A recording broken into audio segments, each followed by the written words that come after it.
Avec notre cerveau de singe, nous ne cessons de penser et en tant qu'entrepreneur, nous nous demandons toujours quelle sera la prochaine étape. Je suis préoccupé par tous ces problèmes. Que dois-je faire?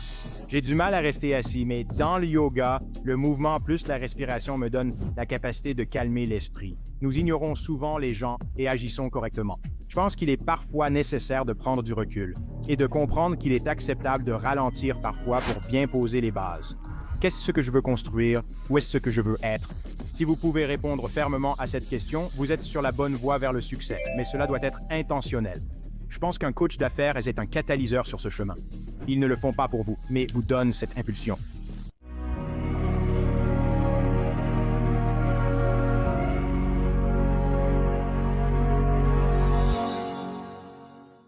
David, merci d'être venu. Je l'apprécie. Ton CV contient plusieurs éléments intéressants que nous pouvons explorer. Cependant, j'ai trouvé intéressant lorsque j'ai regardé toutes les différentes choses avec lesquelles tu t'identifies. Tu es un fondateur, tu es un investisseur, mais tu es aussi un père et aussi un passionné de yoga. Et je pense que c'est intéressant parce que cela montre combien la santé et le bien-être comptent pour toi. Et je pense que tout le monde qui écoute cela s'attend à ce que je commence la conversation d'affaires tout de suite, mais je veux la retourner et je veux parler de pourquoi la santé et le bien-être. Tu as parlé d'une tonne de sujets différents, régime, méditation et différents podcasts. Pourquoi est-ce aussi important pour toi? Oui, en fait, je viens tout juste de sortir d'un cours de pilates. Donc, j'ai vraiment une routine très régimentée pour mes matinées, n'est-ce pas? Ma journée entière est très régimentée, comme si mon calendrier dirigeait tout. Mais en réalité, la raison est que je peux me libérer pour faire ces choses que je pense être importantes pour la santé et le bien-être, n'est-ce pas? Ce n'est pas juste que je doive être ponctuel aux réunions, comme c'est probablement un avantage. Mais comme tout est là-dessus, comme le temps passé avec mes enfants, les choses que je fais, comme toutes ces choses, n'est-ce pas? Donc mes matinées sont très centrées sur moi. Comme je passe les premières heures du matin, je me lève assez tôt naturellement. Je n'ai pas de réveil, je me lève naturellement. Je me couche tôt, donc ça aide à se lever plus tôt. Mais je travaille quelques heures, j'emmène mes enfants à l'école, et ensuite je vais à la salle de sport. C'est comme ça que se passe ma routine matinale tous les jours. Et puis le week-end, c'est à peu près la même chose, sauf que je n'emmène pas les enfants à l'école. Cette partie disparaît, mais je garde le reste de cette routine. Donc évidemment, j'adore le yoga, j'adore le pilates, je soulève des poids quelques jours par semaine. Je pense que la respiration est très importante, comme beaucoup de ces choses, mais c'est vraiment centré autour de ce yoga et pilates.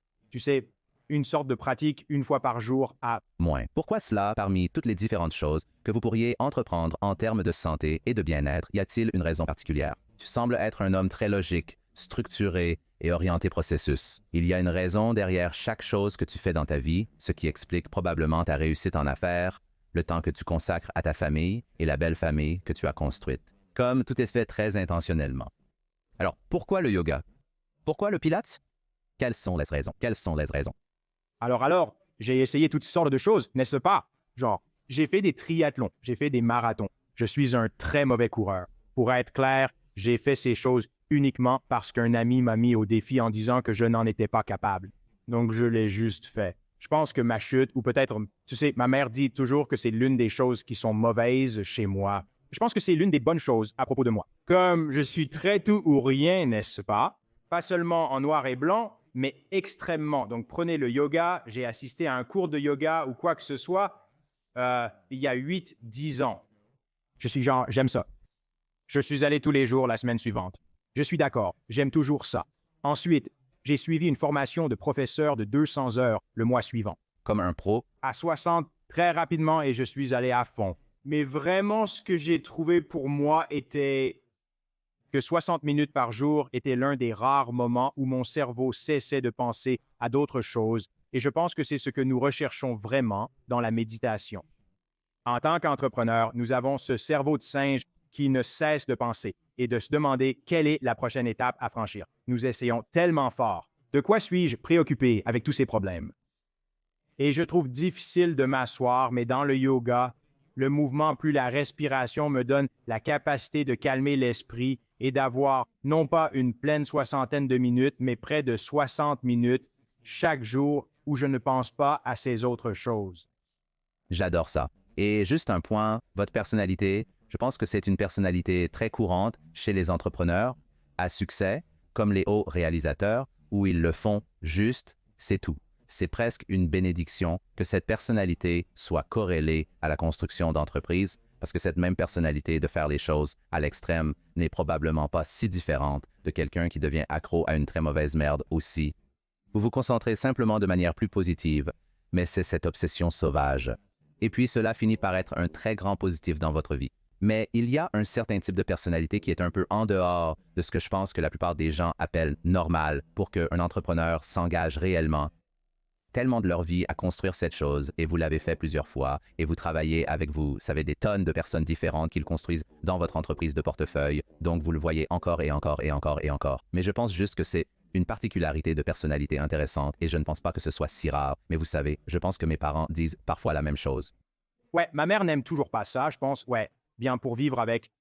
Donc ma petite amie n'aime probablement pas ça non plus. Mais je pense que l'autre chose que j'ai remarqué aussi, c'est que si je regarde certains des meilleurs programmeurs et développeurs au sein de nos entreprises, ils ont des traits similaires qui sont appliqués différemment, n'est-ce pas? Donc, comme ils sont extrêmement connaisseurs de café ou de bière ou quelque chose, mais c'est extrême, n'est-ce pas?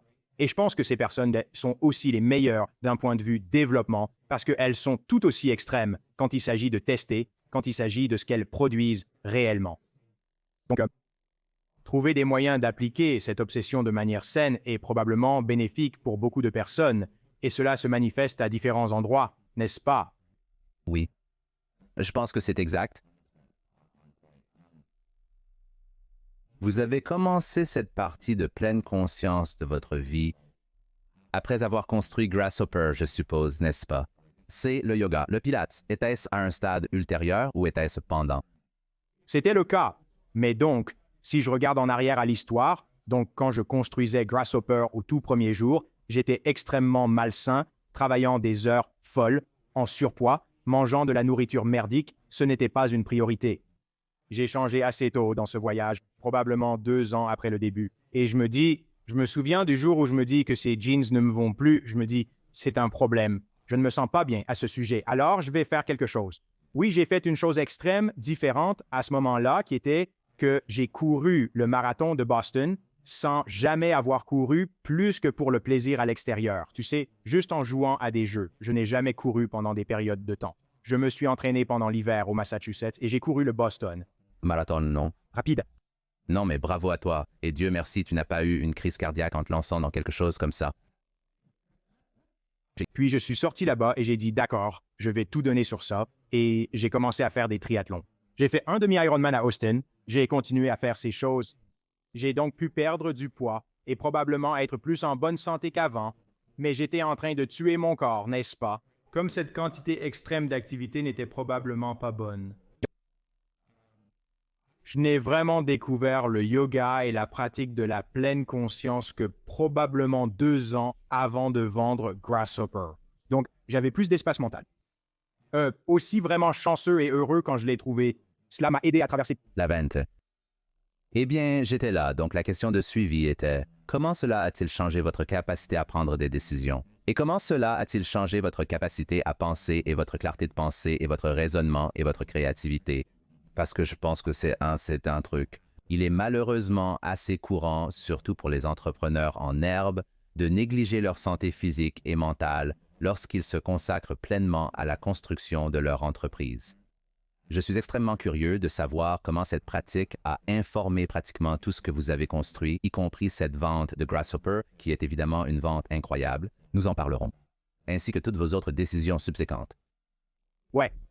Donc, je pense que en avançant un peu dans l'histoire, la vente de Grasshopper, bien que très réussie financièrement, nous pouvons parler de comment nous en sommes arrivés là et de toutes ces choses, était en fait vraiment difficile d'un point de vue mental et personnel, n'est-ce pas? Prendre quelque chose que j'ai construit pendant 12 ans et puis juste qu'il disparaisse, n'est-ce pas? Comme pendant 12 ans, j'étais le gars de Grasshopper, n'est-ce pas?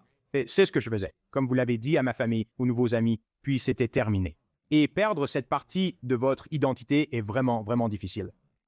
Et je pense qu'en l'absence d'une pratique de la pleine conscience, et pour moi, comme ce temps de concentration le matin, je ne sais pas comment j'aurais pu m'en sortir.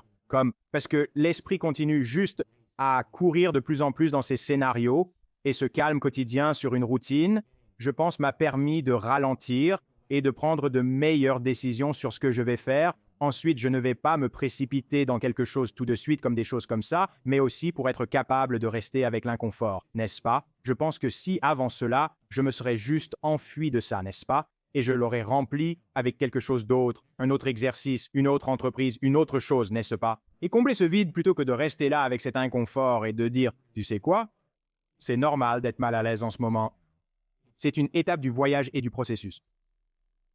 Très, très intelligent. Je suis curieux, après avoir traversé ce processus et avoir, en quelque sorte, libéré votre esprit à un certain degré pour la vente de Grasshopper. Et si je ne me trompe pas, vous l'avez vendu à Citrix pour, c'est officiel, 175 millions de dollars. C'est bien ça? C'était le prix de vente? Oui, d'accord, parfait. D'accord, donc c'était une excellente sortie. Après cela, vous avez créé Chargify. Slack ferait également été acquis par Battery Ventures. De plus, vous avez investi dans un grand nombre de startups, probablement plus de 50 ou 60 entreprises différentes. D'après ce que j'ai entendu, notamment dans le podcast de Bradley, vous avez investi dans divers types d'entreprises, y compris un restaurant où vous avez perdu de l'argent. Donc, vous avez fait tout un tas de différents types d'investissements. Mais la question est, en regardant comment vous avez construit Grasshopper ces 2 dernières années, vous avez adopté des choses très saines pour l'esprit et cela vous a probablement permis de penser plus clairement pour les entreprises que vous avez construites par la suite, les entreprises dans lesquelles vous avez investi par la suite. Quel serait parce que je ne veux pas passer par toute l'histoire de Grasshopper, mais je dirais qu'il est intéressant de comprendre ce que vous avez fait avec Grasshopper que vous n'auriez probablement pas dû faire. Quelles sont les choses que, après avoir commencé Chargify, l'avoir développé, quitté cette entreprise, travaillé avec 50 fondateurs différents, quelles sont les leçons que vous donnez maintenant aux gens, genre « Hey, je l'ai fait pendant 12 ans. Cela aurait pu être fait plus rapidement et facilement, sans prendre 12 ans. » Ouais. J'ai vraiment aimé que cela ait pris 12 ans, même si cela aurait dû être plus facile. Mais vraiment, ce que j'ai appris chez Grasshopper, et nous avons construit Chargify chez Grasshopper, c'était un projet de laboratoire. Nous avons construit toutes sortes de choses. La plus grosse erreur que nous ayons jamais faite a été de faire cela. Et c'est un peu bizarre de dire ça, non? Parce que Chargify en est sorti et a eu beaucoup de succès, et nous l'avons quitté. Mais dans l'ensemble, c'était une terrible, terrible idée de construire ces choses au sein de Grasshopper, n'est-ce pas? Chargify a réussi, mais beaucoup d'autres ont échoué. Nous avons gaspillé 1 million de dollars de capital que nous aurions pu investir dans l'entreprise pour faire des choses. Nous avons gaspillé le temps et la concentration de l'équipe au lieu de nous concentrer sur vendre davantage ce que nous faisons. Nous devrions plutôt identifier cette opportunité et construire cette chose. C'était terrible, n'est-ce pas? Je pense que l'apprentissage le plus important pour moi de cela était qu'au-delà de la distraction, c'était une mauvaise chose. Ce que nous aurions vraiment dû comprendre, c'est que nous devons être le client nous-mêmes. Là où nous avons échoué à chaque fois, c'est quand nous avons dit « Oh, nous allons identifier ce marché. Nous pensons que ce marché fonctionne de cette façon. Ce client fonctionne de cette façon. Mais nous ne sommes pas le client, n'est-ce pas? » Et pour Grasshopper, nous étions le client. Nous étions un petit entrepreneur ayant besoin d'un système téléphonique. Nous avons créé Chargify pour notre propre usage. C'était un système de facturation pour nous, n'est-ce pas? Et c'est pourquoi il a eu du succès. Ce qui ne l'était pas, ce sont les différents clients avec des besoins différents. Nous avons donc dû effectuer cette recherche de marché et tout cela s'est produit. Ouais, super chronophage, super cher. Pourquoi? Je suis curieux. Donc, quand tu fais fonctionner, tu amorces Grasshopper, chapeau bas à toi pour ça. C'est déjà extrêmement difficile à faire. Tu as fait croître le revenu annuel récurrent jusqu'à 30 millions de dollars. Qu'est-ce qui t'a poussé à dire « Hey, je veux regarder différents segments de marché.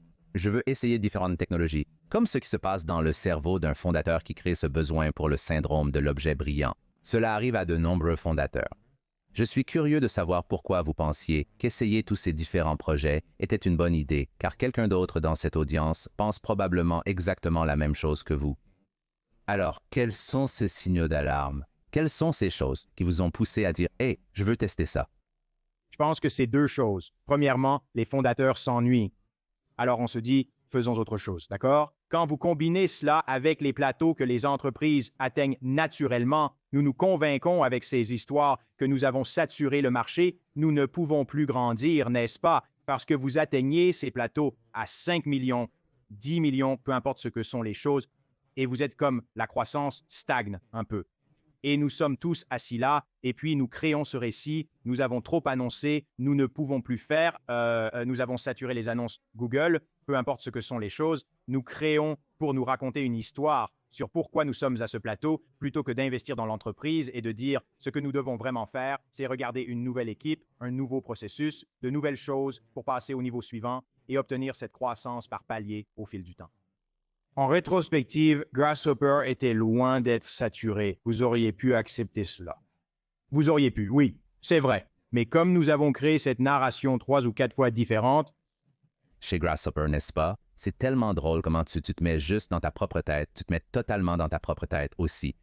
Même quand tu réussis, tu te mets dans ta propre tête. Et tu as des gens intelligents autour de toi, ouais. La chose la plus difficile est, en tant que fondateur, vous vous mettez également dans la tête de votre équipe de direction, n'est-ce pas? Et vous les convainquez de l'histoire que vous vous êtes racontée, n'est-ce pas? Ils se disent mais qu'ils ont déjà suivi ce leader auparavant. Je crois en lui ou elle, et ils nous ont amenés jusqu'ici.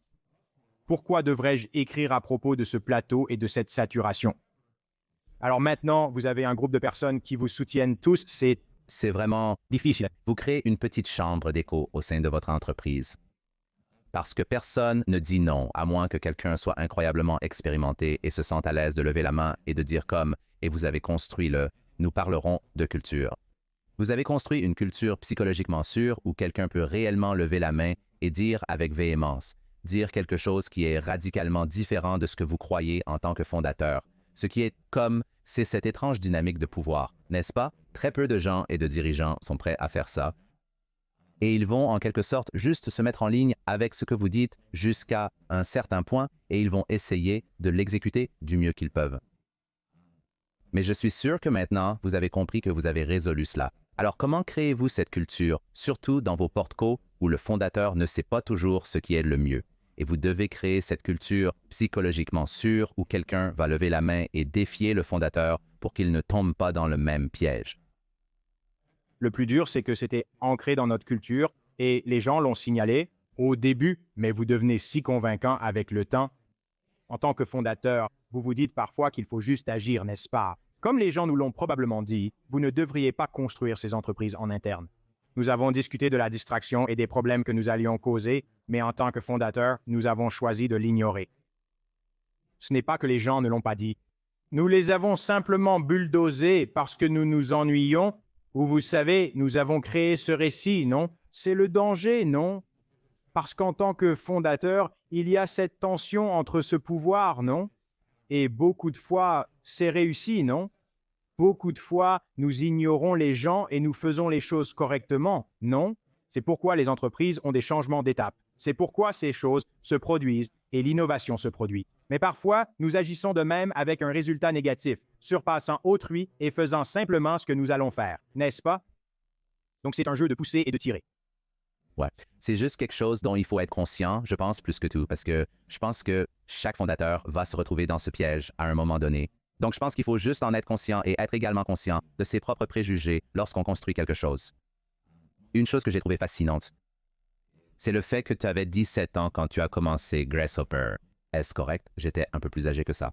J'étais au lycée. Mais j'avais lancé une autre entreprise quand j'étais au lycée. D'accord? Mais quand même, c'est super, super jeune. Ce n'est même pas l'avatar d'un entrepreneur diplômé de Stanford, n'est-ce pas? C'est incroyablement jeune. Alors, qu'est-ce que c'était? Vos parents étaient-ils entrepreneurs? Qu'est-ce qui vous a motivé à démarrer si jeune? Oui. Donc quelque chose comme mon père et mon grand-père étaient très entreprenants. Ma mère était très axée sur l'éducation. C'était donc un foyer très intéressant car nous avions cette double focalisation sur l'importance de l'éducation, mais aussi sur l'importance de faire sa propre chose, n'est-ce pas? Et l'indépendance et la construction. Je pense donc qu'il y a une part de cela. L'autre élément qui était vraiment important pour moi, et je le dis très spécifiquement, c'est que j'ai surmonté une difficulté d'apprentissage très difficile dans mes premières années. J'étais donc des années en retard en lecture et en écriture. J'ai suivi des cours particuliers 5 fois par semaine. Heureusement, mes parents pouvaient se permettre de dépenser cet argent pour me donner le cadeau d'apprendre comment j'apprends, n'est-ce pas? Et puis, vous savez désormais que je sais lire et écrire. Mais ce cadeau, vous savez, ce cadeau m'a appris comment apprendre, n'est-ce pas? Alors j'ai utilisé cela tout au long de ma vie pour savoir comment je recueille des informations et comment j'apprends et comprends les choses. Donc, je savais que j'allais être un entrepreneur.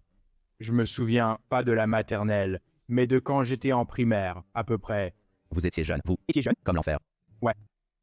Genre, peu importe, faire des trucs sur l'ordinateur et construire des sites web et des trucs comme ça. Ouais, quand j'étais en dernière année de lycée, j'ai fondé une entreprise, Return Path. J'étais dans l'équipe de départ.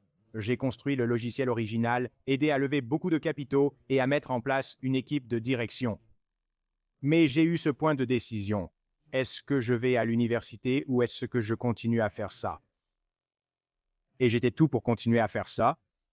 C'était, vous savez, le début des années 2000, 99, 2000, 2002, 2001 environ, à New York sur Broad Street, avec toutes les entreprises Internet juste en face de Wall Street. C'était fantastique. Ma mère m'a convaincu d'aller à l'université et j'ai choisi une université où je voulais aller. Ah, salut les gars, Scott ici. Je voulais juste prendre un moment pour dire un merci sincère à chacun d'entre vous. 6 ans de ce spectacle et c'est vraiment grâce à vous tous. Vos écoutes, votre soutien, vos partages. C'est ce qui fait avancer les choses. Au début, je n'imaginais pas l'ampleur que cela prendrait, le nombre de vies touchées, les histoires partagées et les leçons apprises ensemble. C'est vraiment humbling et je crois que nous construisons quelque chose de vraiment spécial ici, une communauté où personne n'a à réinventer la roue. Nous sommes tous dans le même bateau, apprenant et grandissant. Si vous appréciez cette émission et qu'elle vous a été bénéfique, n'hésitez pas à la partager avec une personne qui en aurait besoin. Partagez avec vos amis et sur les réseaux sociaux de la manière qui vous convient. C'est le meilleur moyen de maintenir cette chose forte, d'inviter des invités encore meilleurs et de partager plus de sagesse qui change la vie. Retrouvez-nous sur tous les spots. Rendez-vous sur successstorypodcast.com pour écouter des podcasts si vous aimez ça. Et si vous aimez la vidéo, vous pouvez aller sur YouTube. C'est youtube.com/sc/ScottDeClary ou la newsletter newsletter.scottdeclary.com. Passez le mot. Je vous suis infiniment reconnaissant à tous. Poursuivons notre apprentissage et notre croissance pour rendre ce monde un peu meilleur ensemble. D'accord, retournons à l'émission. J'aimerais savoir comment tu as réussi à lever des fonds à cet âge, car beaucoup de gens qui nous écoutent vont chercher des excuses pour expliquer pourquoi ils n'y arrivent pas. Il manque d'expérience pour se lancer, tu vois ce que je veux dire? Je vais me pencher sur cela. Comment exigez-vous l'autorité pour lever des capitaux, comme la dernière année de lycée, juste avant d'aller à l'université? Quelle était la stratégie pour amener les gens à faire confiance que vous n'allez pas totalement perdre chaque dollar qu'ils ont investi en vous? Je veux dire, regardez, j'avais une équipe de cofondateurs grecs, n'est-ce pas, plus âgés que moi. Donc, j'avais de l'expérience en levée de capitaux. J'avais des entreprises Internet, n'est-ce pas? Donc, ils m'ont amené dans cet espace et j'ai beaucoup appris. J'adore ça. Je n'étais certainement pas le principal levier de capitaux. Aucune chance à ce sujet. Mais j'ai énormément appris en étant dans ces salles et ce que j'ai apporté, c'est que j'ai construit la technologie et à cette époque, c'était plutôt cool et intéressant pour les entreprises de capital risque de dire que ce jeune gamin fait bien et je pense que cela nous a donné un avantage dans la levée de capitaux plutôt qu'un désavantage, n'est-ce pas? Tu étais presque comme un peu un enfant prodige en construisant ce morceau de technologie. Je n'étais pas assez intelligent pour mériter ce titre, j'ai simplement créé une technologie qui a fonctionné comme prévu. J'adore ça. Et quand tu as commencé à construire un sauterelle, quelle était la thèse derrière cela? C'était en fait assez simple. Nous le construisions pour nous-mêmes. Mon cofondateur et moi avions chacun notre petite entreprise et nous voulions une image professionnelle, un numéro de téléphone qui n'est pas notre portable, pas notre téléphone de maison. Vous ne voulez pas que votre mère décroche le téléphone, n'est-ce pas? Nous connaissions le problème et nous avons dit que c'est résolvable, n'est-ce pas? Il y a eu des systèmes téléphoniques pendant 40 ans. Il n'y a juste pas eu de version virtuelle comme nous le voulions, n'est-ce pas? Vous devez acheter du matériel, l'installer et tout. Nous ne voulons rien de tout ça. Nous sommes dans une chambre de dortoir, donc nous l'avons construit pour nous-mêmes et je pense que combiné à un timing chanceux. Donc, d'une part, nous avons construit la bonne chose, nous avons compris le client parce que c'était nous, mais c'était aussi une chance que nous pouvions acheter du trafic et des clients à un prix vraiment bas. Cette dynamique n'existe plus aujourd'hui, n'est-ce pas? C'était avant AdWords. C'était sur la chaise, où vous payez des quarts de centime, n'est-ce pas? Très bon marché. J'adore ça. Je suis certain que c'est ce que vous recherchez actuellement lorsque vous investissez dans des entreprises, des fondateurs qui résolvent leurs propres problèmes ou qui viennent d'une industrie pour résoudre des problèmes spécifiques. Je pense que cela augmente massivement vos chances de succès. Et quand on bâtit une entreprise comme vous semblez l'avoir fait plusieurs fois, vous avez construit Grasshopper pour vous-même, vous avez construit Chargify pour résoudre un problème que vous aviez et cela a également été un succès. Donc cela semble être le cadre lorsque vous essayez de trouver une certaine ressemblance avec l'adéquation produit-marché, comme résoudre simplement les problèmes qui sont présents dans votre propre vie, ce qui semble être du bon sens, mais nous savons tous que le bon sens n'est pas commun. Mais vous savez, vous amenez Grasshopper sur le marché, c'est évidemment vous. Vous avez des publicités payantes, les clients se convertissent. À quelle vitesse Grasshopper commence-t-il à grandir? Très rapidement. Je pense que nous avons eu de la chance au niveau du timing pour acheter des publicités, mais aussi grâce aux changements dans l'économie, n'est-ce pas? Comme 2004, 5, 6, 7, tu sais, c'était une période difficile. Mais ce qui en est ressorti, c'est que les gens ont commencé à créer leurs propres entreprises, non? Comme les gens qui quittèrent leur travail, qui étaient licenciés, tu sais, des choses comme ça, réduits. Ils se disaient, tu sais quoi, je pourrais être un consultant indépendant. Je peux le faire seul. Nous avons donc connu une hausse des nouvelles entreprises, exact. Et nous avons compté sur les nouvelles entreprises pour nos clients, n'est-ce pas? Il est plus difficile de convertir un client fidèle depuis longtemps qu'un nouveau client avec une entreprise et un numéro de téléphone récent, n'est-ce pas? Comme s'ils se mélangeaient simplement ensemble. Mais en termes de croissance, nous étions rentables dès le 2e mois. Vous savez, nous avions un cycle de trésorerie positif, ce qui nous a permis de grandir. Nous avons atteint 1 million de dollars bien plus rapidement que nous ne l'avions jamais imaginé et avons commencé à devoir embaucher des employés et faire des choses qui ne pouvaient plus être uniquement de notre ressort, n'est-ce pas? Et cette vitesse n'était pas ce à quoi nous nous attendions jamais. Et beaucoup de gens peuvent trébucher lorsqu'ils grandissent à ce rythme parce qu'il y a beaucoup de choses qui bougent toutes en même temps. Et c'est juste stressant, c'est difficile. Vous savez, tout le monde qui écoute ceci prie probablement pour avoir une entreprise qui finit par grandir à un rythme qu'ils ne peuvent pas suivre, mais je suis sûr que cela est arrivé à quelques-uns d'entre eux. Quel serait le meilleur conseil que vous auriez à donner lorsque vous avez trouvé le bon produit pour le marché, le bon timing et que vos clients affluent? Comment ne pas gâcher cela? Et je sais que cela peut sembler idiot, mais je suis sûr que vous pouvez facilement tout gâcher si vous ne faites pas attention à réduire le taux d'attrition, à mettre en place des serveurs, à assurer la disponibilité des clients, surtout pour les systèmes téléphoniques, qui sont une chose essentielle pour les entreprises. Comment ne pas gâcher cela? Je veux dire, nous avons trébuché, non? Comme nous avons fait beaucoup d'erreurs en cours de route. Et le vrai danger, c'est que les ventes cachent tout, non? Dans une entreprise en croissance, de nombreux problèmes peuvent survenir. La culture d'entreprise peut mal se passer. Les gens peuvent mal se comporter. Le produit peut mal fonctionner. Mais si les ventes augmentent à ce rythme, c'est tout bon, non? Genre, car rien d'autre n'est regardé. Même si tu essayes, tu n'y arrives pas, n'est-ce pas? Et je pense que parfois, il faut savoir prendre du recul et comprendre qu'il est acceptable de ralentir parfois pour bien poser les bases. Nous n'avions pas défini et écrit nos valeurs fondamentales. Et nous ne les avions pas communiquées. Grosse erreur, n'est-ce pas?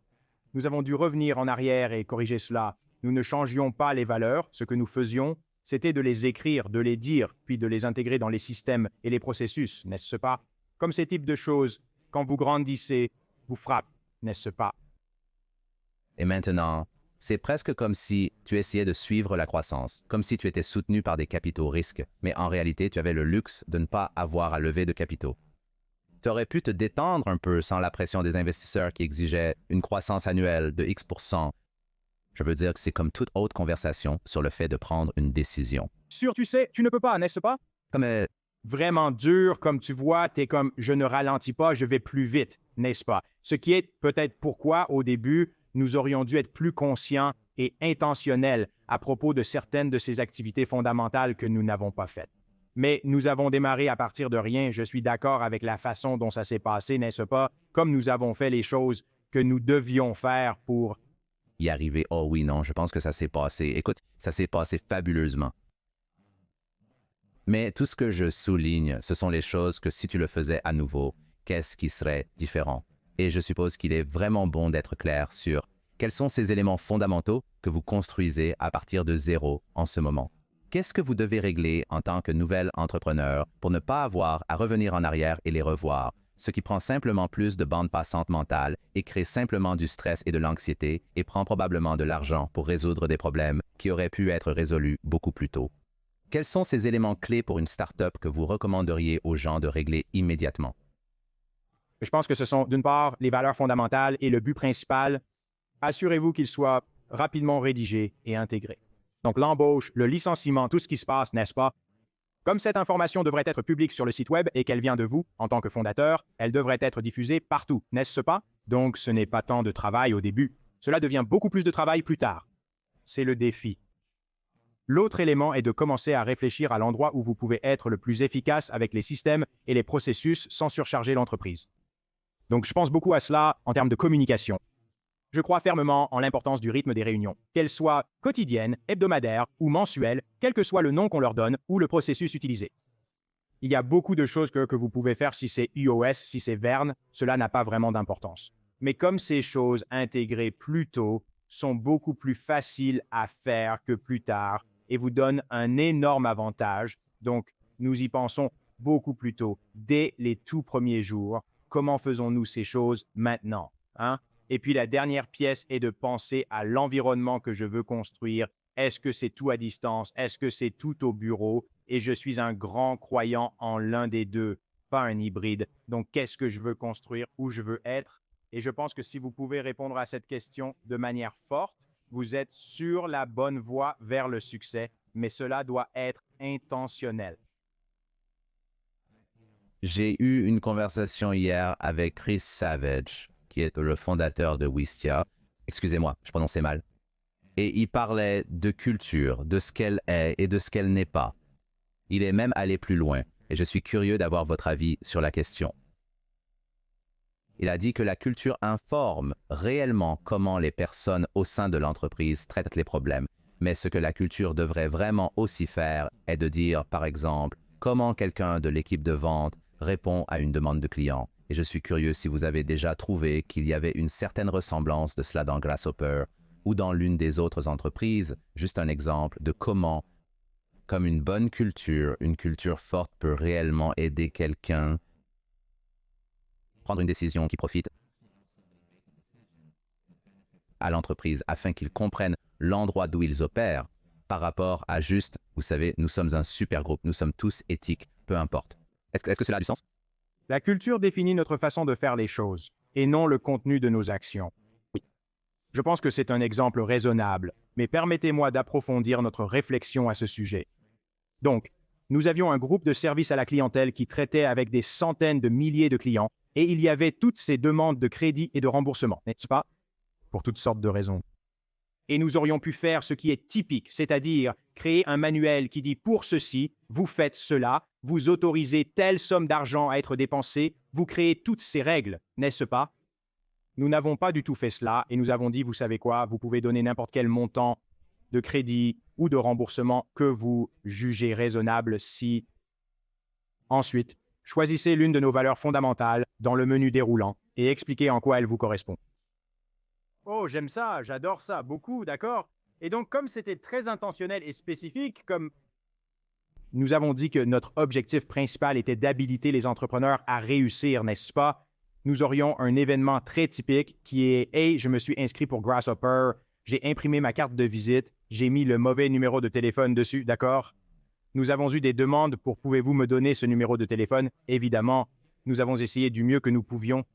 D'accord, vous ne pouvez pas me donner ce numéro de téléphone. Je veux un crédit ou un remboursement pour le montant de l'impression des cartes n'était pas notre erreur. Régulièrement, nous accordions un remboursement supérieur au montant qu'ils nous avaient payé parce que notre objectif principal était de nous permettre de réussir. Nous ne voulons pas les tuer à la première étape, n'est-ce pas? Si vous nous demandez un remboursement de 200, cela doit avoir un sens pour vous, n'est-ce pas? Au premier stade de votre entreprise, nous ne voulons pas vous barrer la route, n'est-ce pas? Et c'est un petit exemple, mais c'est ainsi que vous reliez les valeurs aux actions qui sont prises. Comment nous faisons les choses par rapport à la création de règles. J'adore ça. C'est une excellente mise en œuvre de ce que devrait être la culture, car j'ai l'impression que c'est juste un mot très discuté. Et j'ai l'impression que beaucoup d'entreprises ont vraiment manqué le coche sur ce que c'est réellement et comment cela impacte le quotidien et la vie de l'employé réel. Quelque chose que j'ai trouvé intéressant dans votre carrière professionnelle, vous avez engagé un coach d'affaires et vous avez dit que c'était une décision qui a changé la donne pour vous. Qu'est-ce qui vous a poussé à faire appel à ce coach d'affaires pour vous aider à développer l'entreprise? Pourquoi cela a-t-il été un changement si bouleversant pour quelqu'un qui réussit déjà dans son propre business? Cela nous a permis de créer beaucoup de choses dont nous discutons aujourd'hui. C'est à ce moment que nous avons défini les valeurs fondamentales. C'est lors de l'instauration des réunions quotidiennes et trimestrielles. C'est alors que nous avons créé un processus autour de tout cela, ayant décidé que nous ne pouvions plus simplement courir comme des entrepreneurs fous. Nous devions créer quelque chose qui a créé une structure où notre équipe pourrait gagner, passant de avoir un tas de faiseurs, comme quelqu'un qui vient me voir et dit « D'accord, David, que dois-je faire ensuite? » Je dis « D'accord, fais ça et reviens vers moi. » À un tas de penseurs qui disent « David, voici ce que je vais faire et pourquoi, et je vais revenir vers toi avec les résultats. » Et faire cela est un ensemble très différent de personnes et de processus et de choses qui doivent se produire dans une entreprise. Nous avons donc dû apprendre, en tant qu'entrepreneur, à le faire. Un coach d'affaires est un catalyseur sur ce parcours. Ils ne le font pas pour vous, mais ils donnent cette impulsion, n'est-ce pas? Et ce genre de vue externe et de connaissance pour que cela se produise. Selon vous, cette personne diffère-t-elle significativement d'un mentor typique? Qu'adresse cela pour le public car il y a beaucoup de coachs d'affaires là-bas. De nombreux mentors et conseillers proposent leurs services. Je pense que c'est très difficile à comprendre pour quelqu'un qui construit, qui travaille sans arrêt. Ils savent qu'ils ont besoin d'aide. Ils ne savent pas vers qui ils devraient vraiment se tourner. C'est un champ de mine de différentes figures qu'ils pourraient choisir, qui peuvent prendre leur argent et les aider ou pas. Donc, je veux dire, je suis tout à fait d'accord, mais je trouve aussi stressant de trouver la bonne personne. Comment faites-vous quand vous courez à, vous savez, 1 million de miles à la minute? Vous avez 1000 choses à faire. Où cherchez-vous? Ouais, c'est une zone dangereuse, n'est-ce pas? Où il y a beaucoup de gens qui font beaucoup de revendications et qui demandent beaucoup d'argent. Le processus que j'ai suivi était que j'ai identifié le cadre que je voulais utiliser et je suis allé voir la personne qui a construit ce cadre et j'ai dit que je voulais votre meilleur entraîneur, je ne veux personne d'autre. Peu importe combien la personne coûte, peu importe quel est le programme, je veux cette personne précise. Cela a donc éliminé pour moi beaucoup de déchets. Je n'écoutais pas les appels entrants. J'ai identifié ce que je voulais et la personne visée, tout comme vous identifiez un employé. Vous sortez et vous cherchez la chose spécifique que vous voulez et dont vous avez besoin à ce moment-là. L'autre chose importante est un mentor et un coach d'affaires sont des choses très différentes. Les mentors ne sont pas nécessairement assis là, dans la réunion trimestrielle, dirigeant le processus, faisant cela dans 10 ou 15 entreprises différentes, jour après jour, où un coach l'est et a un cadre à utiliser qu'ils ont prouvé et fait dans d'autres endroits, n'est-ce pas? Je pense donc que le dernier point vraiment important est que vous changez ces personnes avec le temps. Tout comme les employés, vous dépassez les besoins de ce dont vous avez besoin de ce coach à ce moment-là, n'est-ce pas? L'entreprise les dépasse, là où ils ont été, avec les expériences qu'ils ont eues, les choses qu'ils peuvent mettre en œuvre. Vous devez changer ces personnes. Je veux dire, cela pourrait être dit même pour votre équipe de direction. Comme il y a un argument à faire pour que le fondateur soit bon pour amener l'entreprise à 1 million ou 10 millions, puis vous amenez un président-directeur général, et ce président-directeur général est peut-être bon pour amener l'entreprise de 10 millions à 50 ou 10 millions à même 100. Ensuite, un autre président-directeur général est nommé après l'introduction en bourse. L'objectif est donc d'amener les bonnes personnes. Je pense que c'est probablement juste une excellente sorte de règle à suivre, mais aussi avec les coachs d'affaires. Je pense qu'il est important que vous ayez souligné la différence entre un mentor et un coach d'affaires, car j'ai l'impression que beaucoup d'entrepreneurs cherchent la personne la plus impressionnante sur papier, qu'elle fonctionne ou non en tant que coach, et aient des cadres de référence, et ils essaient de les contacter. Et ils disent « Hey, puis je vais prendre un café. Hey, pouvez-vous m'aider avec ça? Pouvez-vous m'aider avec ça? » Et j'ai l'impression qu'il y a beaucoup de gens bien intentionnés qui s'assoient et aident un entrepreneur. Mais je pense qu'il y a quelque chose à dire pour comme vous l'avez mentionné, quelqu'un qui fait cela tous les jours et quelqu'un qui a ses cadres en place, plutôt que de donner simplement ce conseil ad hoc qui est probablement utile, mais qui pourrait aussi être légèrement dépassé parfois. Donc, je pense que c'est effectivement un point très, très important, comme si vous alliez vous aligner avec des gens. Il faut s'aligner avec les bonnes personnes, celles qui sont en quelque sorte préparées. Ils remplissent différentes fonctions, n'est-ce pas? Ils ne sont pas plus ou moins précieux, mais servent des objectifs distincts. Un mentor expérimenté, âgé, avec une connaissance approfondie de l'industrie ou des connexions est précieux. Un coach d'affaires est probablement moins connu, n'est-ce pas? Comme les meilleurs entraîneurs ne sont pas connus, n'est-ce pas? Comme si vous repensez au sport, nous connaissons certains des noms des entraîneurs, mais pas beaucoup, n'est-ce pas? D'un point de vue d'équipe championne ou quoi que ce soit, nous connaissons les noms des joueurs parce que les entraîneurs sont là pour remplir une fonction très précieuse, mais ce n'est pas nécessairement sur le terrain. Je tiens à remercier le réseau de podcast HubSpot pour son soutien à Success Story. Le réseau de podcast HubSpot propose des podcasts incroyables comme The Product Boss, animé par Jacqueline Snyder et Mina Kunlo-Sitep. Si vous voulez amener vos ventes de produits physiques et votre stratégie à un niveau supérieur pour créer la vie de vos rêves, vous devez écouter The Product Boss. Ils s'assoient pendant 1 heure pour enregistrer un podcast type atelier. Ils vont parler de tout ce que vous devez savoir pour vous améliorer, les médias sociaux, le marketing, si vous êtes dans les biens de consommation emballés, si vous avez une sorte de gadget physique, vous devez vous brancher sur le patron du produit ou que vous obteniez vos podcasts. Je vais vous dire quelque chose, moi, même si nous connaissons l'entraîneur principal, nous ne connaissons pas l'entraîneur des gardiens. Nous ne connaissons pas les entraîneurs adjoints, mais ils sont tous si importants pour faire fonctionner l'équipe avec leur expérience incroyable, n'est-ce pas? Guidez-moi à travers l'événement de sortie réelle. Donc, lorsque vous vendiez Grasshopper à Citrix, avez-vous utilisé un banquier d'investissement? Avez-vous conclu un accord par vous-même? Est-ce que Citrix est venu à vous? Quelles sont les leçons à tirer de la vente d'une entreprise pour une telle somme d'argent? Il y a beaucoup de leçons à tirer, oui. Citrix nous a contactés pour initier le processus. Nous n'avons pas recruté ni même envisagé de vendre. Nous ne le regardions même pas. Ils sont venus à nous, et c'était sur une période d'1 an et demi, je pense, approximativement. Le processus était assez simple. Ils sont venus à nous et ont dit que nous sommes intéressés par cet espace. C'était le premier appel. Nous étions genre, d'accord, cool, nous aurons un appel à ce sujet, peu importe. Le deuxième appel était que nous allons acheter quelque chose dans cet espace. D'accord, c'est intéressant.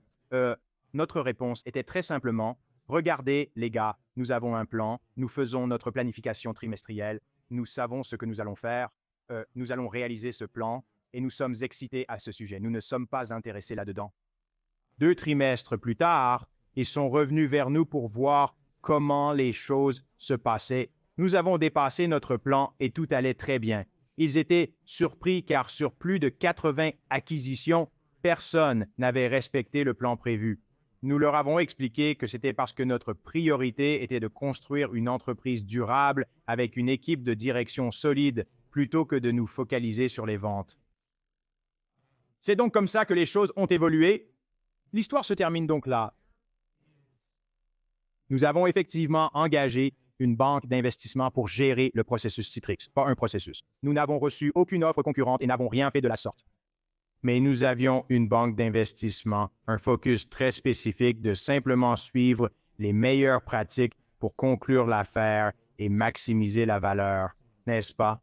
Dans les négociations, ils veulent en faire baisser la valeur, vous voulez la faire monter pour se rencontrer au milieu.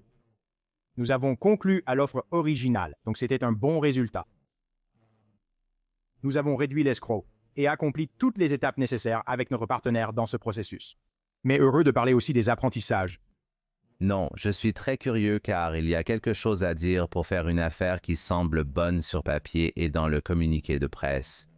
Il y a cependant de nombreuses nuances pour réaliser une bonne affaire profitable. Cela pourrait être un mélange de diverses choses. Donc, je suis curieux de savoir quel genre d'accord, en dehors de la valeur en dollars que vous avez négocié, quelles sont certaines des choses auxquelles les fondateurs devraient penser et auxquelles ils ne pensent normalement pas. Vous avez eu l'aide d'une équipe de banque d'investissement qui fait probablement cela pour vivre. Ils ont probablement souligné et agi dans votre intérêt en mettant en avant ce qui devrait vous préoccuper. Quelles sont certaines de ces choses que les fondateurs ne réalisent même pas lorsqu'ils cherchent à vendre?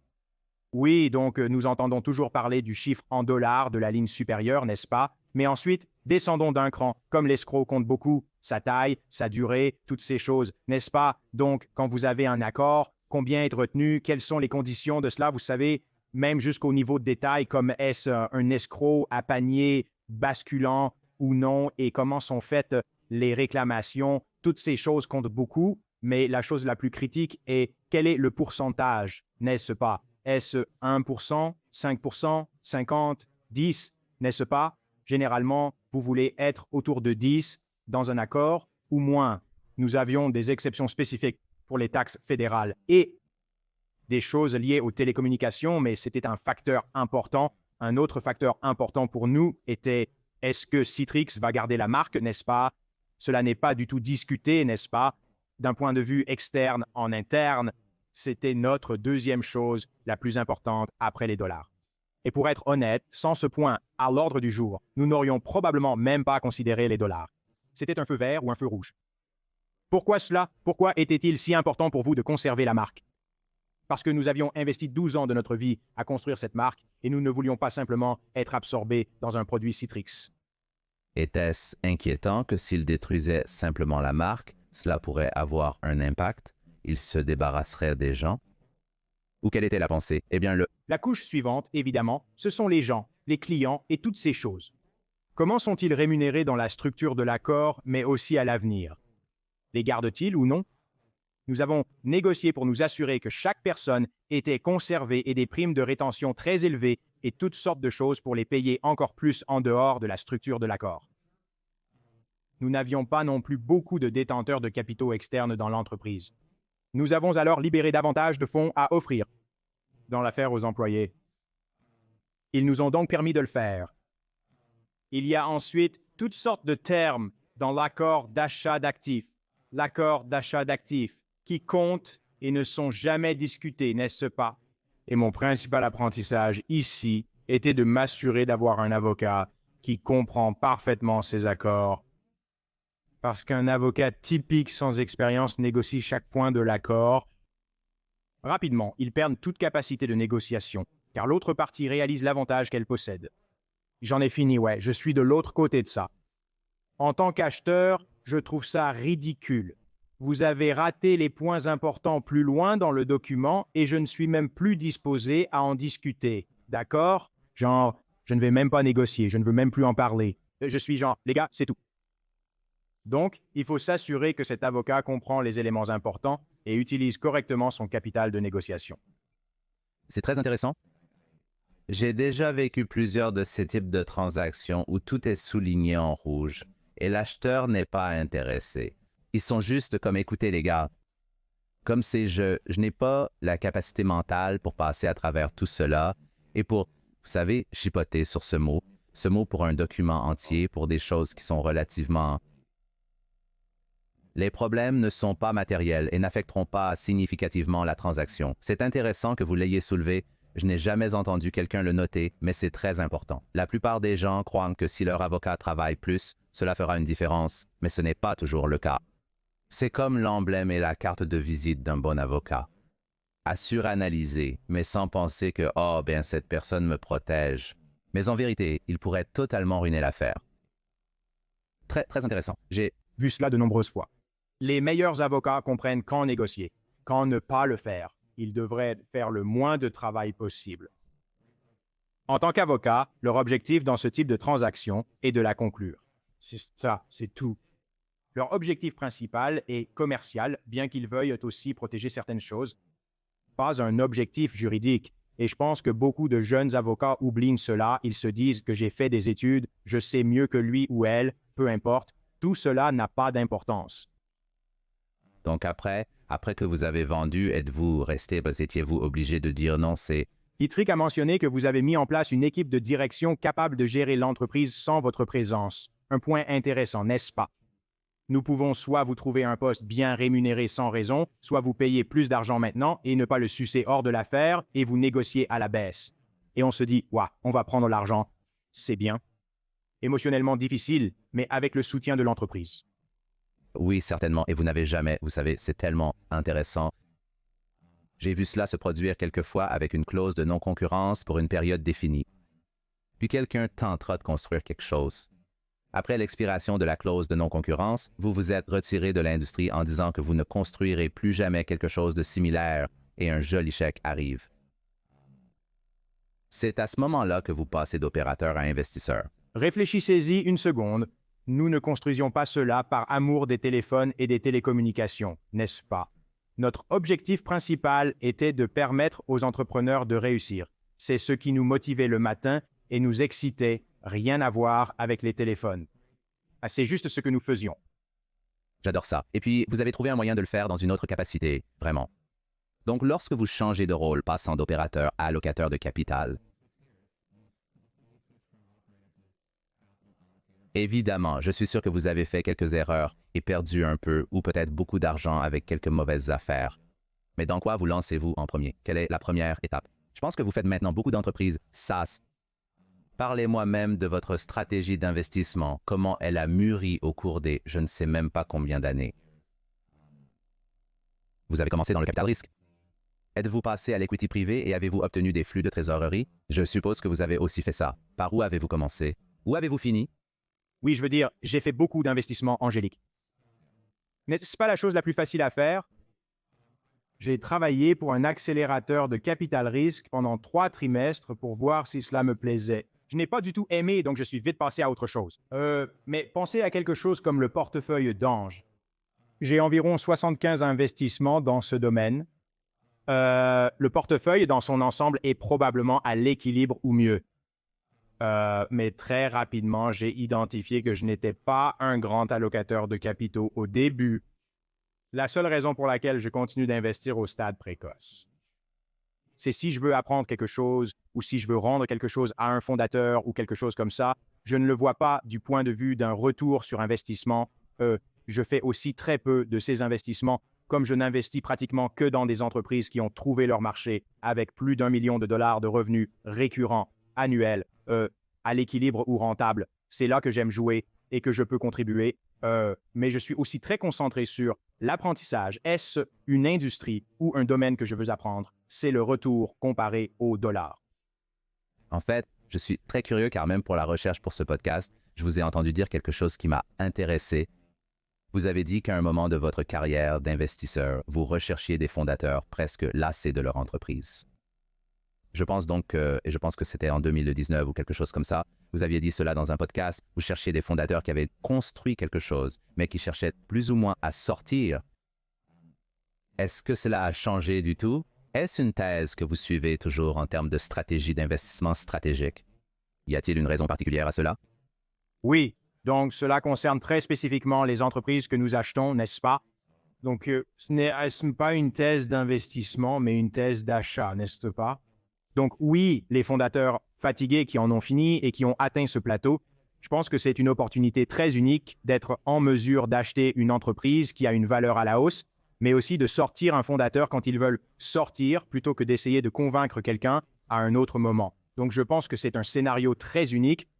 Que c'est davantage en phase avec les attentes habituelles d'un fonds de private equity, où il y a une certaine histoire derrière et le fondateur essaie de sortir. Donc, vous avez dit que vous regardez principalement les entreprises SaaS. Quels sont d'autres domaines dans lesquels vous avez essayé d'investir qui n'ont pas si bien fonctionné?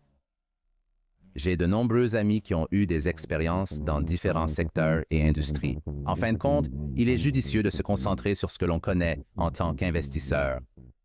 Quelles sont certaines leçons, des choses dans lesquelles vous ne devriez pas vous lancer?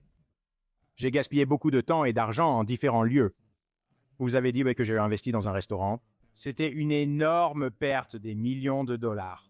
Tout le monde dit toujours, ne le faites pas, ne le faites pas. Vous vous dites, oh, ça va être différent. C'est juste, l'attrait pour cela est unique d'un point de vue apprentissage. Moi et d'autres le font, car c'est quelque chose à quoi on peut se référer. Venant du logiciel, mes enfants ne comprennent pas vraiment ce que je fais. Les gens savent que je dirige Grasshopper sans vraiment savoir ce que c'est. Mais ils comprennent un restaurant, manger de la nourriture, c'est comme ça qu'ils peuvent s'identifier. Et je pense que c'est pourquoi je fait ces mauvais investissements. Mais oui, j'ai perdu de l'argent dans toutes sortes d'endroits. Mais j'ai aussi intéressamment appris des choses que je n'aime pas. Comme j'ai gagné de l'argent en développant de l'immobilier à Las Vegas, je ne l'ai pas fait. Comme j'aurais pu gagner plus d'argent facilement en le faisant, ce n'était juste pas amusant ou intéressant. Donc je ne l'ai pas fait. L'adore, je veux changer un peu de sujet. Et je veux juste déballer. Nous sommes entrés dans ce sujet au début. Nous parlions simplement de votre santé, de votre bien-être. Et je veux parler de certaines des choses que vous avez incorporées dans votre propre vie parce que vous êtes très impliqué dans cette mentalité d'optimisation humaine par le biohacking. Et je pense que c'est une chose très importante que les entrepreneurs doivent comprendre. Mais je veux juste aborder, vous savez, votre routine de santé, de bien-être et d'optimisation. Vous avez mentionné que vous êtes très strict à ce sujet et qu'il est très important pour vous de tout garder en ordre. Alors, en quoi consiste votre routine matinale? Quelle est la routine de santé et de bien-être? Quel est le régime? Quelles sont les choses que vous avez incorporées dans votre vie que vous pensez réellement avoir un impact? Il y a tellement de choses qui rendent la compréhension difficile. J'ai les lunettes de lumière bleue, le plongeon froid, le keto et bien d'autres. Et j'ai entendu parler de tests de biote intestinale et de biote et de toutes ces différentes choses que vous pouvez faire. Alors, après les tests sur vous-même, où en êtes-vous arrivé? Qu'est-ce qui marche vraiment? Qu'est-ce qui échoue? Qu'intégrez-vous? Que dites-vous aux gens? Devrait-il vérifier cela ou non? Regardez, je pense que le plus important est que cela n'a pas vraiment d'importance, ce qui fonctionne pour moi. Ce qui compte, c'est ce qui fonctionne pour vous. Je pense que c'est la clé, essayez de trouver ces choses. Voici, c'est ce qui fonctionne pour moi. Je suis un régime cétogène, mais j'ai aussi testé tous les autres régimes. J'ai essayé le véganisme, les régimes pauvres et riches en glucides. J'ai fait tout en protéines, j'ai fait carnivore, j'ai fait toutes ces différentes choses, n'est-ce pas? Pour trouver ce qui fonctionnait pour moi et j'optimisais pour l'énergie et le bien-être.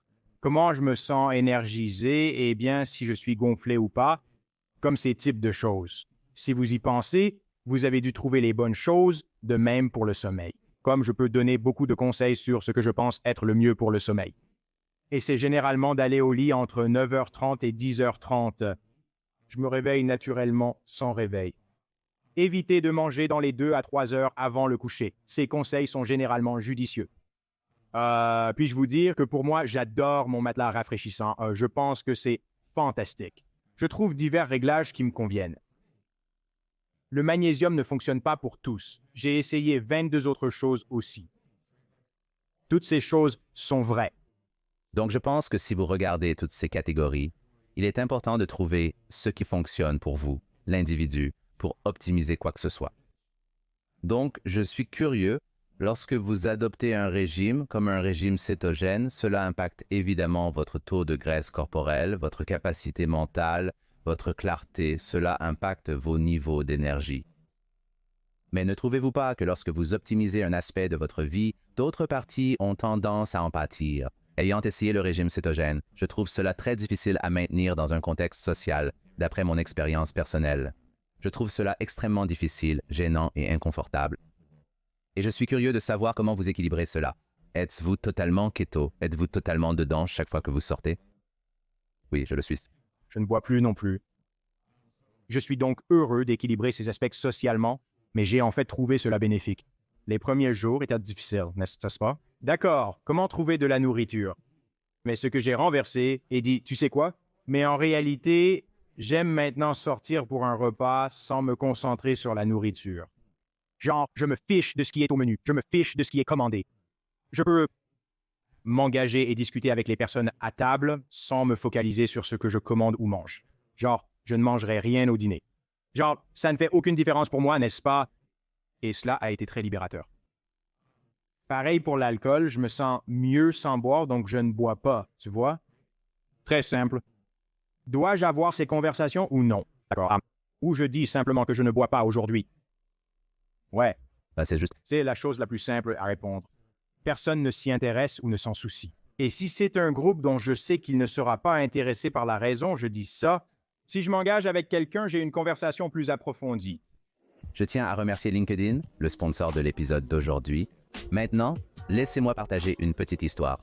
Lors du recrutement pour mon équipe, Je recherchais quelqu'un possédant non seulement les compétences, mais aussi en adéquation avec la culture de notre entreprise. J'ai utilisé LinkedIn Jobs, ce qui a rendu le processus impeccable.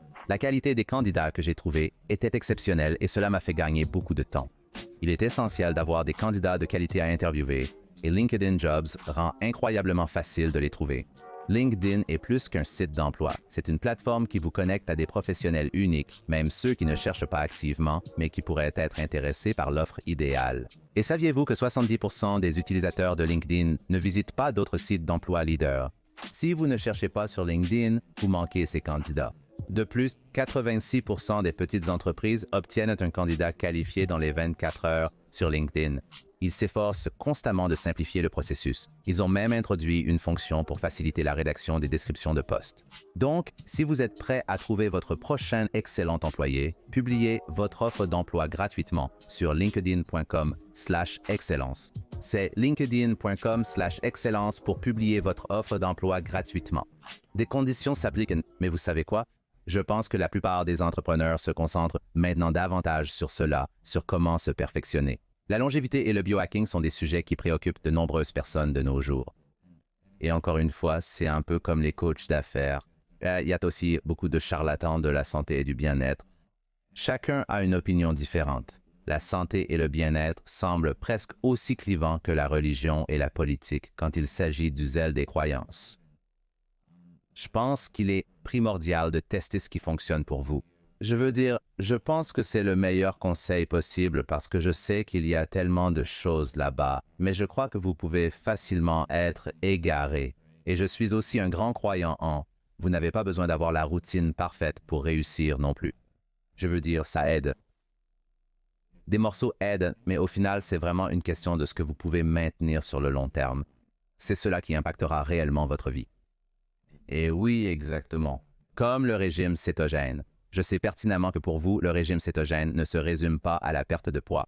Je me sens plutôt énergisé. Je n'ai pas de coup de fatigue à 4 heures de l'après-midi. Je me sens alerte. Je suis en fait curieux. Pensez-vous parfois pouvoir vous en sortir avec moins de sommeil? Je ne pense pas vraiment à la quantité de sommeil que je reçois, mais je la mesure avec mon anneau Aura et d'autres dispositifs similaires. Ouais, et vous trouvez que vous obtenez un meilleur score de sommeil sans glucides? Intéressant. Ouais, mais je ne mange pas sans glucides. Donc j'ai une alimentation assez modifiée. Je mange très peu de glucides, beaucoup de fruits et de légumes en fait. Donc mon dessert est composé de fruits entiers, pas beaucoup. Je mange beaucoup de légumes. Je pense que c'est généralement une mauvaise idée de ne pas manger de légumes et de manger très peu de glucides. J'élimine les choses qui ne me font pas me sentir bien, les glucides transformés, oui, la farine, des choses comme ça. Je mangerai des framboises ce soir, pas de problème, je m'en fiche. Ouais, je suppose que c'est vrai. Oui, il y a des choses que vous pouvez ajouter à un régime cétogène. Ce n'est pas comme un régime carnivore qui est un autre niveau d'extrême, mais vrai. Peu importe ce qui aide votre performance, je pense que les gens doivent juste en être conscients et essayer au moins de regarder la nourriture qu'ils mangent. Vous savez, vous avez même mentionné que vous avez fait ces choses comme le microbiome intestinal. Oui, la nourriture. Sujet, Genre, ouais. je pense que ce qui est le plus important, peu importe le régime que vous choisissez, ce n'est pas vraiment important. La chose la plus importante est simplement d'arrêter de manger du sucre. N'est-ce pas? Genre, ouais, on ne s'arrête pas, mais on le réduit autant que possible. Je ne dis pas de ne pas avoir de dessert si vous aimez les desserts, mais en général, peu importe le régime que vous choisissez, consommez moins de sucre et vous y êtes probablement à 80%. Tu n'as pas tort. Je crois que c'est l'une des substances les plus toxiques que vous puissiez ingérer. Je n'ai pas complètement éliminé l'alcool, mais je pense aussi, comme vous savez, au fur et à mesure que vous avancez dans la vie, vous commencez à réaliser que ce n'est pas un avantage net pour la plupart des choses que vous faites. Et vous savez, en vieillissant, vous commencez à perdre des jours à cause de l'alcool, avec la gueule de bois et tout ça. Alors vous vous sentez juste comme peu importe. Et aussi, si vous n'avez pas ça, si vous n'avez pas cette anxiété sociale, alors c'est parfait. Si vous souffrez d'anxiété sociale, c'est une compétence sur laquelle vous pouvez travailler. Je pense donc que vous devriez aussi l'incorporer. Je n'ai pas éliminé la caféine, mais je ne sais pas si vous l'avez fait. Je suis naturellement introverti. Les situations sociales, particulièrement en groupe, me sont difficiles. Autrefois, l'alcool servait de lubrifiant. J'ai trouvé d'autres moyens de gérer cela et d'exercer ce muscle pour le remplacer, ce que je pense être plus sain à long terme.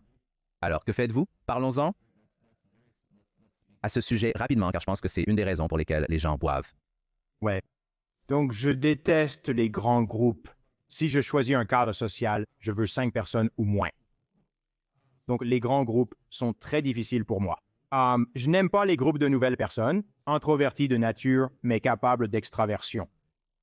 C'est juste un muscle que je dois entraîner et dont je dois être très conscient et savoir que je m'engage dans cette situation. Je dois changer cela et faire ceci, n'est-ce pas? La façon dont je force ce muscle à travailler, c'est que je fais du bénévolat dans des organisations comme EO et Young Presidents Organization maintenant, et je me mets dans une position de leadership où je dois parler aux gens, n'est-ce pas? Je dois maintenant entrer dans une salle avec 100 personnes sans autre alternative, comme je ne peux pas jouer sur mon téléphone. Je ne peux pas aller faire autre chose. Je ne peux pas ne pas aller à l'événement. Donc, comme me mettre de force dans cette position où il n'y a aucune option fait travailler ce muscle, tu sais, un peu. J'adore ça. Et tu n'obtiens pas, je veux dire, étant un introverti naturel, quand tu as commencé à faire ça, comment as-tu surmonté cette panique initiale? Parler devant un public est une excellente compétence à pratiquer. Je n'ai jamais assimilé cela à un contexte social, mais en y réfléchissant, si tu peux parler devant un public, tu peux sûrement parler devant un groupe lors d'une fête. Mais n'as-tu jamais eu de crise de panique dans ces situations? Personnellement, j'en ai à chaque fois, mais j'ai appris à les gérer jusqu'à un certain point. Oui, j'ai dû y faire face. Ce serait comme dire, d'accord, je sais pourquoi je me sens comme ça, c'est normal, je sais comment je vais gérer ça, je n'ai en fait aucun problème à parler devant un grand groupe de personnes sur une scène, ça ne me dérange pas du tout. Mais dans un contexte social, ça me dérange et c'est ce que je dis avec ça. Comme je l'accepte et je dis que c'est bien, je comprends le sentiment, je vais accepter le sentiment et je vais utiliser les outils que j'ai développés au fil du temps pour y faire face. Cela ne signifie pas que c'est facile, c'est en fait très difficile. Comme si je ne suis pas dans ce cadre forcé. C'est vraiment difficile, n'est-ce pas? Tu sais ce que j'adore? Je suis content que nous ayons commencé à emprunter ce chemin car j'ai l'impression que l'entrepreneur moyen, surtout lorsqu'il débute, ne pense pas que beaucoup de sa personnalité peut être modelée et développée. Il me semble que les jeunes entrepreneurs traversent simplement la vie, pensant qu'ils doivent se contenter d'agir selon leur personnalité sans chercher à s'améliorer. Et si je ne suis pas quelqu'un qui a l'impression de pouvoir se mettre devant de grands groupes, je ne vais pas être le président, directeur général, évangéliste et ce n'est tout simplement pas mon rôle. Je suis une personne technique, je suis une personne produit, mais j'aime vraiment comment tu te forces à te mettre dans ces situations vraiment, vraiment inconfortables et ensuite, de l'extérieur, tu as l'air d'être l'évangéliste, capable de faire un spectacle devant un public.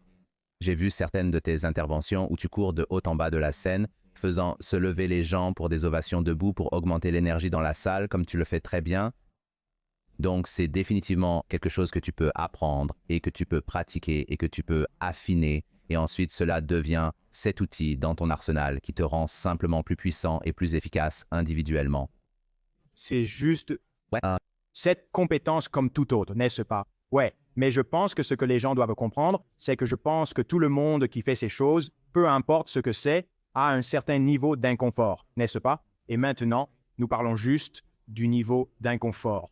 Est-ce élevé, est-ce moyen ou est-ce faible? Mais il n'y a jamais zéro inconfort, n'est-ce pas?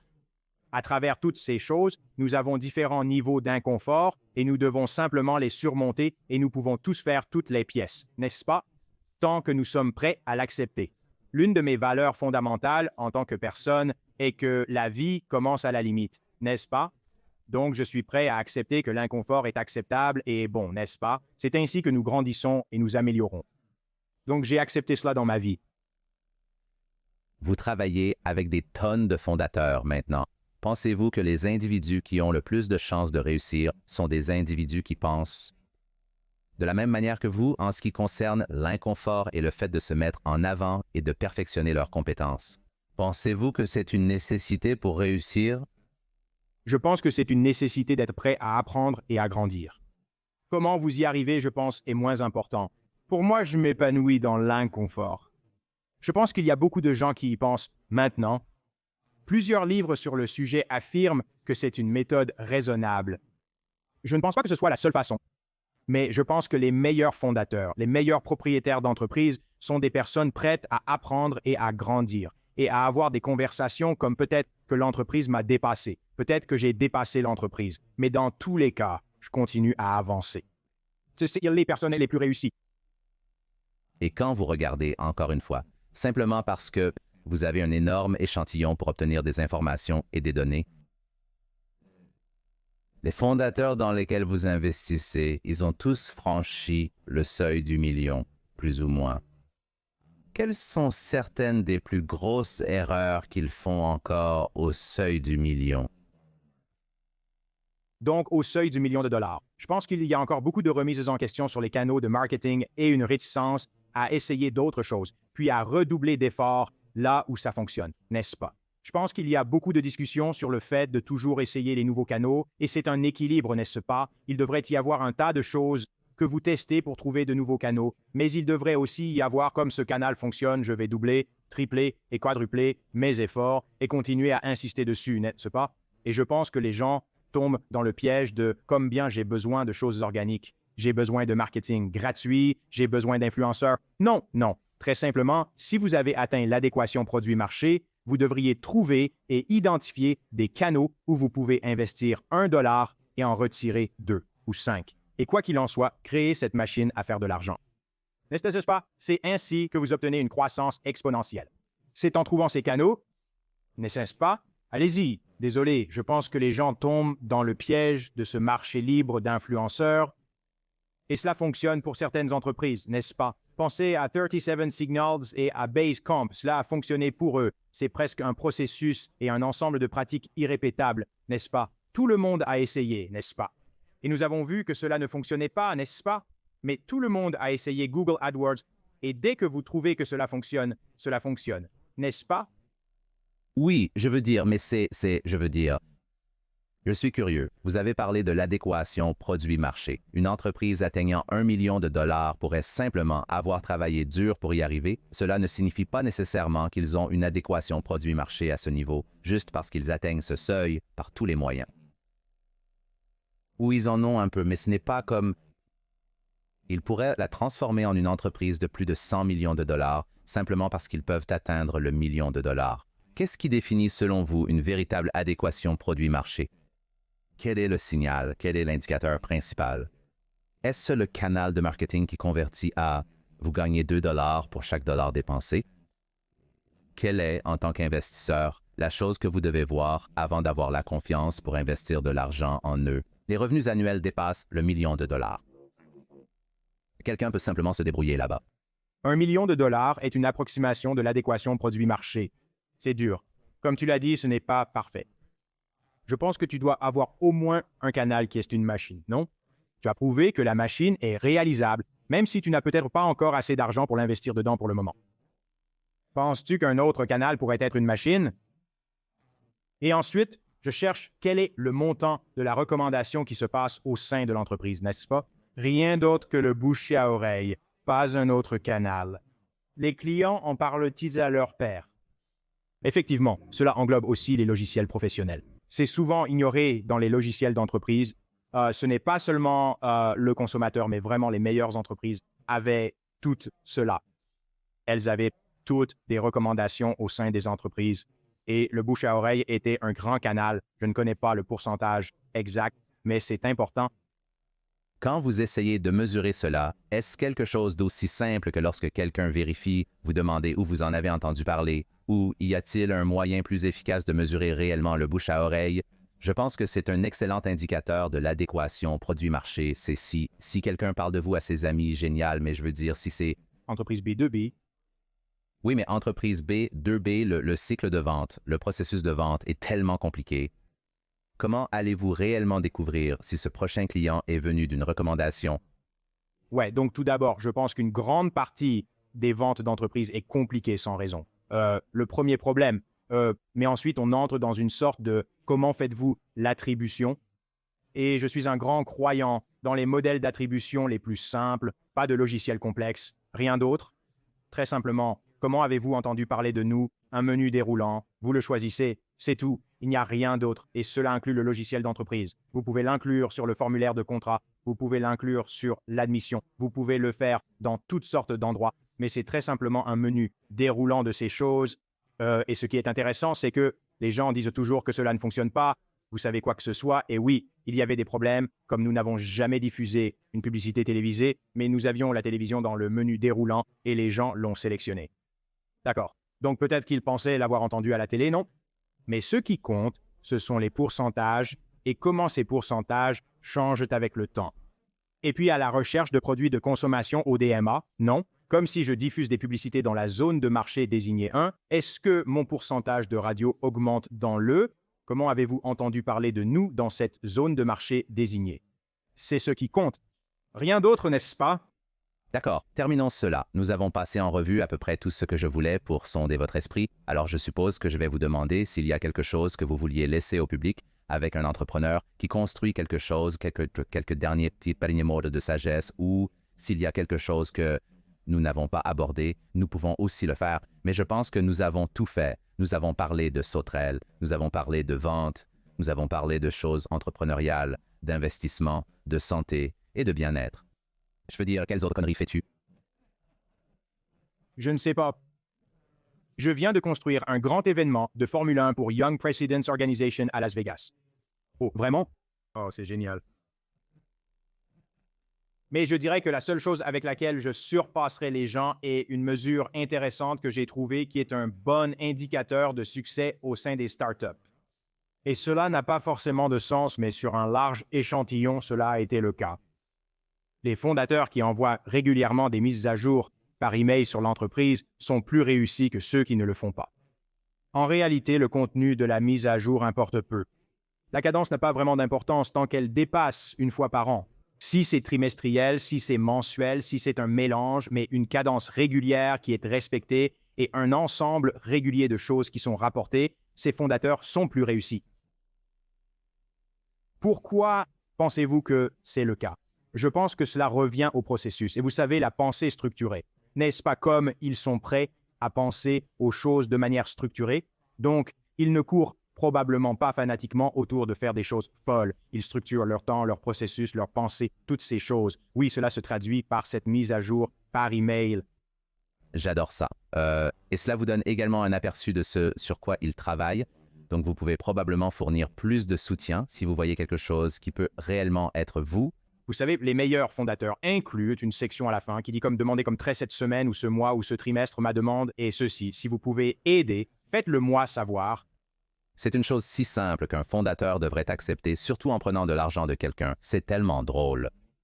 Mais pourquoi ne demanderiez-vous pas de l'aide? Cela semble stupide de ne pas demander d'aide, mais je suppose que les gens se font des idées dans leur tête. Je dois résoudre tous les problèmes. Et si quelqu'un me fait confiance avec son argent, il me fait confiance pour avoir toutes les réponses, ce qui est tellement loin de la réalité. Mais je pense que certains fondateurs pensent cela et ils ne demandent pas d'aide et ensuite l'argent est parti. Je pense donc que demander de l'aide est mal. Aide, oui, je suis d'accord. Je suis tout à fait d'accord. Où les gens devraient-ils aller pour se connecter avec vous? Où voulez-vous envoyer les gens maintenant? Que voulez-vous? Où voulez-vous diriger les gens? Vous avez un site web, des réseaux sociaux, des liens que vous voulez partager. Et aussi, sur quoi travaillez-vous personnellement pour l'avenir qui pourrait enthousiasmer les gens? Oui, donc davidhauser.com, H-A-U-S-E-R. Je suis sûr que nous pouvons le mettre dans les notes de l'émission ou autre chose. J'envoie un email hebdomadaire dans lequel je parle de tous ces sujets. Quelques sujets chaque semaine, un peu ce que je pense de la lecture, de ce que je fais. Environ 15 000 personnes sont maintenant abonnées à cela. C'est l'une des choses sur lesquelles je me concentre le plus chaque semaine. En quelque sorte, vous savez, évidemment, je fais beaucoup de recherches et de réflexions, mais les distiller est une activité vraiment amusante pour moi et j'ai adoré cela au cours des 4 ou 5 dernières années que je l'ai fait maintenant. Du point de vue de ce que je vais faire ensuite, je ne suis pas sûr. Je suis à ce stade en ce moment en train de réfléchir à cela. Nous venons de sortir de quelques actifs et commençons à nettoyer un peu les choses pour avoir un peu de temps de réflexion concentré sur ce que je passe mon temps maintenant. Et pour être honnête, je ne suis pas encore sûr. Eh bien, Il devrait s'abonner à la newsletter pour le découvrir. En fait, j'adore écrire. C'est une activité très relaxante qui clarifie et organise les pensées dans votre esprit. C'est de loin l'une des meilleures façons de se détendre, je pense, pour les personnes qui sont toujours en mouvement et qui ont tant de choses différentes à gérer. Ouais, c'est... Est en fait devenu un... Je suis devenu un meilleur partageur à cause de cela, comme un être humain dans tous les aspects de ma vie parce que je suis prêt à réfléchir à ce que je pense réellement et comme une opinion et pas seulement à consommer les opinions des autres et être critique, mais aussi être capable de partager et de partager d'une manière qui est ouverte et honnête avec les gens et les fait participer, plutôt que d'une manière, vous savez, un peu abrasive de partager.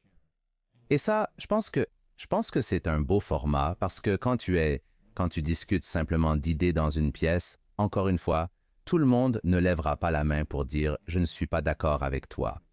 Et aussi sur le moment, tu n'as pas vraiment beaucoup de temps pour faire des recherches. D'habitude, tu te bases juste sur tes expériences acquises qui incluent des tonnes de biais dans l'information que tu apportes à la table, comme à ce moment précis. Mais quand tu écris, deux choses se passent. Tu peux rechercher des perspectives et points de vue contradictoires. Et puis aussi, je veux dire, tu peux dire, si ta communication résonne avec les gens, parce qu'ils s'abonneront soit et interagiront ou pas. Ils n'ont pas besoin de s'engager avec ton matériel. Il n'y a pas besoin pour eux de s'engager essentiellement avec ton cerveau s'ils n'en ont pas besoin, comme ils peuvent se sentir obligés de le faire si tu es dans une salle de réunion avec quelqu'un dans qui tu as investi ou un collègue ou un père. Donc cela crée vraiment cette arène qui vous oblige à penser de manière critique et à présenter des idées et à apprendre à communiquer vos pensées d'une manière que je ne pense pas. Je ne pense pas qu'il y ait une autre arène comme ça. Même ce type de format comme nous venons à la table avec ce que nous savons déjà. Nous discutons de ce que nous savons déjà. Nous ne faisons pas de recherche. Nous n'apportons pas d'informations extérieures dans ce segment particulier d'1 heure, 1 heure et demie. Donc c'est une excellente façon pour quelqu'un qui valorise comment il pense et comment il communique. J'adore ça. Et je pense que tu as totalement raison. Tes points sont 100% corrects. 2 questions pour conclure. Tu as eu une carrière incroyable. Je te demanderais si tu devais dire une chose à ton moi de 20 ans, quelle serait-elle? Donc, je reviendrai à l'une de mes autres valeurs fondamentales en tant que personne. Le voyage compte, n'est-ce pas? Comme je n'aime vraiment pas regarder en arrière et dire « change ceci, fais cela, fais quoi que ce soit », comme toutes les choses qui se passent pour une raison, toutes les choses difficiles, toutes les grandes choses, toutes les mauvaises choses, tout cela compte et cela fait de moi ce que je suis aujourd'hui. Donc, je me dirais vraiment que le voyage compte. Et puis, être d'accord avec ces parties inconfortables de la vie, comme si j'étais d'accord avec ça en tant que jeune personne. Je suis sûr que j'aurais fait mieux, n'est-ce pas? Comme je l'aurais juste fait, mais j'ai fui l'inconfort, n'est-ce pas? J'ai fui les situations sociales, j'ai fui ceci, et je l'ai rempli par autre chose. Donc, tu sais, c'est dur, mais pour moi, regarder en arrière... Si tu regardes ce que tu as construit, tu regardes les succès professionnels, aussi tu as construit une famille incroyable, donc aussi des succès personnels. À ce stade de ta vie, que signifie vraiment le succès pour toi? Pour moi, le succès est désormais totalement lié au bonheur. Je ne regarde plus le rendement du capital. Je regarde le bonheur. Quelles sont les choses que je fais qui vont me rendre le plus heureux? Quelles sont les choses qui vont rendre les gens autour de moi les plus heureux? C'est ce que je valorise et comment je juge mon succès maintenant. Comme je n'ai pas besoin de plus d'argent, je n'ai pas changé ma vie après la sortie de Grasshopper, je ne me soucie pas vraiment des choses autres que la valeur personnelle fondamentale, l'expérience avant les choses. Donc, rien de tout cela n'a vraiment d'importance.